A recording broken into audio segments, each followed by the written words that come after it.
Вдруг по рукам телефон на все голоса говорит: пока, пора. И пальто на гвозде, шарф в рукаве и перчатки в карманах шепчут: подожди до утра, до утра.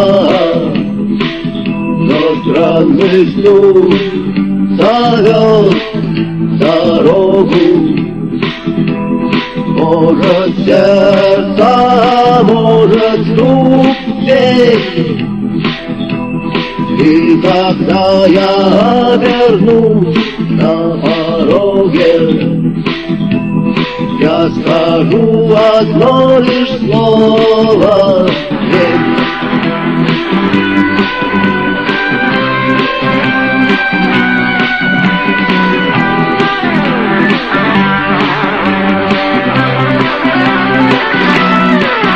И опять на вокзал, и опять к поездам, и опять проводник выдаст белье и чай.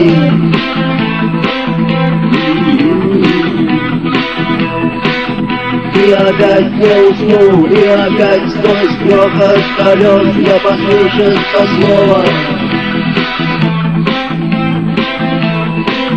прощай.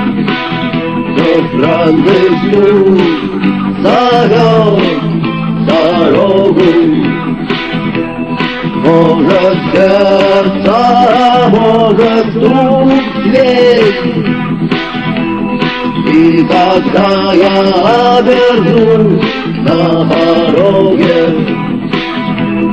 я скажу одно лишь слово: «Дверь». Но странный стук зовет дорогу.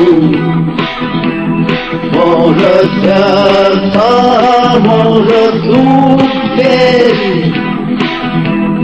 И когда я вернусь на пороге, я скажу одно лишь слово: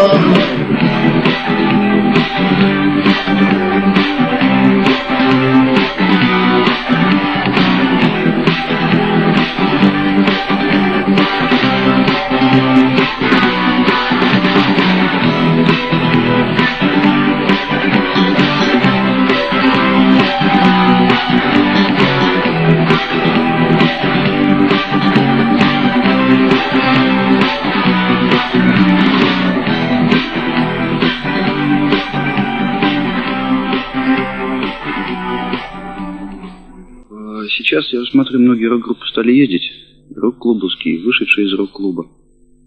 И появилась какая-то такая коммерческая струя в этом мощная. Ездить куда? Ну, за границу стали ездить, по стране. Сказать, вот каков, на твой взгляд, разумный процент коммерции и искусства? Ну вот процент какой? Надо зарабатывать себе на жизнь и зарабатывать больше. То есть, ну, я стараюсь играть как можно меньше концертов, вот, и ездить как можно меньше, чтобы больше времени уделять, так сказать, работе или студийной, или репетиционной, или писать песни. Поэтому мы не ездим чаще, чем раз в месяц. Ну, ты же говоришь, что надо зарабатывать, а основной заработок – это концертная деятельность. Ну, правильно, ну... Нет, если мы ездим раз в месяц, нам этого хватает. Если мы ездим, играем 5 концертов где-нибудь, то...